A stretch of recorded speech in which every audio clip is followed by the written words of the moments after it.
مصطفیٰ مصطفیٰ بولو، بولو صلی اللہ بولو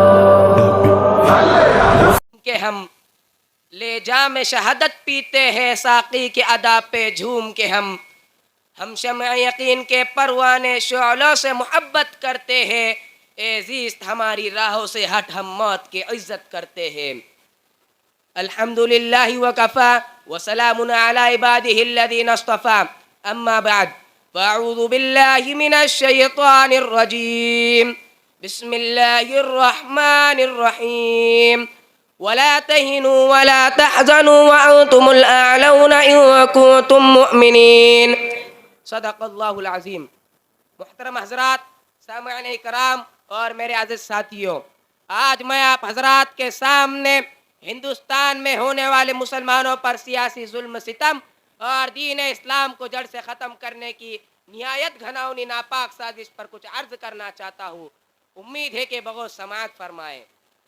وہ ہندوستان جس کو مسلمانوں نے اپنے خون جگر سے سینچا تھا، وہ ہندوستان جس کی آزادی کے خاطر بحر ناشنا ساحل میں کود پڑے تھے اور موجوں سے کھیلتے ہوئے منجھید دھار تک جا پہنچے اور بے پناہ قربانیوں کے ذریعے اس کو پروان چڑھایا، لیکن آج اسی ہندوستان میں مسلمانوں کو طرح طرح کی اذیتیں اور تکلیفیں دی جا رہی ہیں۔ اس میں کوئی شک شبہ نہیں کہ ہندوستان میں عدل و تصادم کا روز عدلی سے جاری ہے، اور اس میں کوئی شک شبہ نہیں کہ ہم پر مصائب کے پال ٹوٹ رہے ہیں۔ ہم مظلوم اور بے قصور کو ان فرقہ پرستوں نے ظلم ستم کا نشانہ بنایا ہوا ہے، اور ہماری ماں اور بہنوں کی عزت و آبرو لوٹی جا رہی ہے۔ محترم حضرات، اس بات میں کوئی شک شبہ نہیں کہ یوں تو ہندوستان میں کسی بھی دور میں مسلمانوں کا کوئی حامی نہیں تھا، لیکن جس وقت سے ان فرقہ پرستوں نے اس ہندوستان میں جنم لیا، اسی وقت سے مسلمانوں کا رہا سا سکون و چین سب کچھ چھن گیا۔ نہ جانے ان فرقہ پرستوں نے دین اسلام کو جڑ سے ختم کرنے کی ہر وقت کیسی کیسی رچنائیں رچی ہے۔ غور تو کرے، کبھی وندے ماترم جیسی گندی اور ناپاک چیز کے نافذ کرنے کا حکم ہوتا ہے جس کی وجہ سے نیند حرام ہو گئی تھی، لیکن آج ہندوستان میں وہی گیت کئی مدارس اور مکاتب میں بچوں کو پڑھنے کے لیے مجبور کیا جاتا ہے۔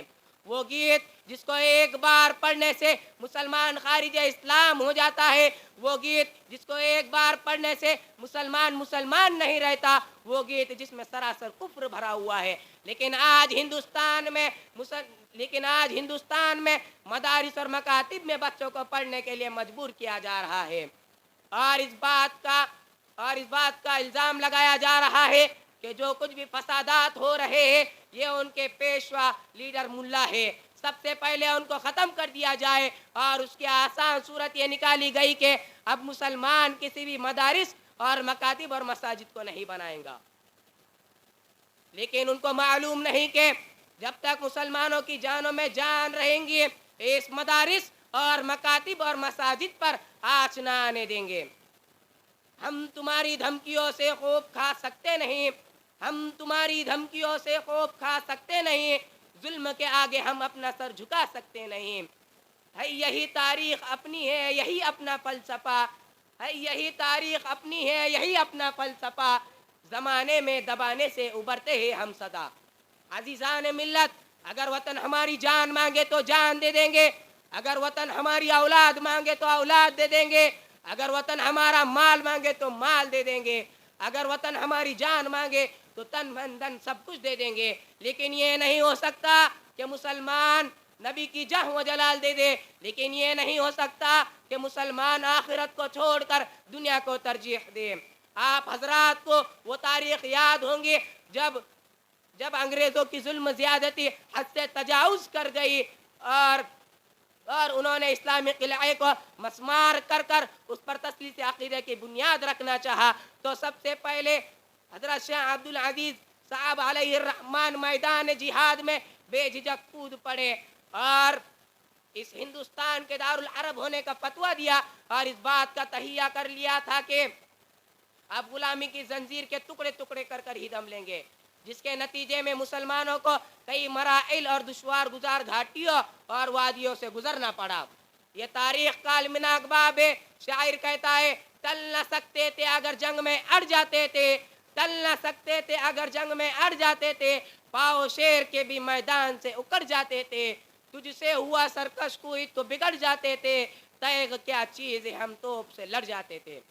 عزیزان ملت، وہ ٹیپو سلطان ہی کی ذات تھی جس نے یہ کہہ کر کے گیدڑ کی 100 برس کی زندگی سے شیر کی 1 دن کی زندگی بہتر ہے، اور لوگوں کی رگے مردہ میں آزادی کی برقی لہر دوڑا دی تھی، اور محض ان کے خلاف قائم رہے، اور میسور کی دھرتی پر آخری خون کا قطرہ بھی آزادی کے خاطر بہا کر شہید ہو گئے. عزیزان ملت، اگر یہ مسلم قائدین کا قافلہ غلام ہندوستان کے پرپیچ اور بھیانک جنگل میں سائے راہ ڈھونڈنے کی غرض سے سرگرم سفر نہ ہوتا تو یہ احسان فراموش غدار جو ہم سے وفاداری کی سند مانگتے ہیں، ان غداروں سے میں کہتا ہوں، ہم ہیں غدار تو پابند وفا تم بھی نہیں، ہم ہیں غدار تو پابند وفا تم بھی نہیں، اپنی کثرت پہ نہ اتراؤ خدا تم بھی نہیں. یہ فرقہ پرست اس ملک کو کبھی آزاد نہیں کرا سکتے تھے. میں آپ حضرات سے پوچھتا ہوں، کیا مسلمانوں نے جنگ آزادی اسی لیے لڑی کہ وہ صاحب اقتداء ہو جائے؟ کیا مسلمانوں نے اپنے جسم پر زخم اسی لیے کھائے کہ وہ حکومت کرے؟ کیا مسلمانوں نے اپنا خون اسی لیے بہایا کہ وہ حاکم بنے؟ نہیں نہیں، ہرگز نہیں، بلکہ ایمان کو برقرار رکھنے کے لیے، توحید و انسانیت کو برقرار رکھنے کے لیے، دین اسلام کو برقرار رکھنے کے لیے، اور ہندوستان کو غلامی کی زنجیروں سے آزاد کرانے کے لیے، اور امن اور صلح کو باقی رکھنے کے لیے. لیکن آج پھر یہ فرقہ پرست انگریزوں کی طرح دین اسلام کو جڑ سے ختم کرنے کی کوشش کرتے ہیں. یاد رکھیں، اگر یہی حال رہا تو ان فرقہ پرستوں کو بھی انگریزوں کی طرح منہ کی کھانا پڑیں گی اور اپنے عہدوں سے سب قدوش ہونا پڑے گا. گر کوئی صلح کے پھولوں کو پیروں سے کچل ڈالے، گر کوئی صلح کے پھولوں کو پیروں سے کچل ڈالے، تو شاخ گل کی ہر پتی پہ قتل عام لکھ دینا. عزیزان ملت، اپنی غفلت کی چادر چاک کر کر عقل و ہوش کی زرہ پہن لو، اپنے اندر انقلاب پیدا کرو، اپنی تقدیر کو سنوار لو. قوموں کی تقدیر خود بنائی جاتی ہے. ان اللہ لا یغیر ما بقوم حتی یغیر ما بانفسہم. شاعر کہتا ہے یہ ایک ٹھوس حقیقت ہے، خدا نے آج تک اس قوم کی حالت نہیں بدلی، خدا نے آج تک اس قوم کی حالت نہیں بدلی، نہ ہو جس کو خیال خود اپنی حالت بدلنے کا. عزیزان ملت، ہم بہت کچھ کھو چکے ہیں، لیکن ہماری سب سے بڑی متاع اسلام دین ہمارے پاس موجود ہے. ہمارے سینوں میں ایمان و یقین کے مشعلیں روشن ہیں. جو حضرات دین اسلام پر مرنا اور جینا چاہتے ہیں، کفر کا سیلاب ان کے دلوں سے عشق رسول کی چنگاری کو نہیں بجھا سکتا. الحق یعلو ولا یعلم، حق ہمیشہ سر بلند رہے گا، کوئی چیز اس کو مغلوب نہیں کر سکتی. جب بھی وقت آئے تو مرد مجاہد کی طرح میدان جہاد میں بے جھجک کود پڑو. اسلام کی فطرت میں قدرت نے لچک دی، اسلام کی فطرت میں قدرت نے لچک دی، اتنا ہی ابھرے گا جتنا کہ دبایا جائے گا.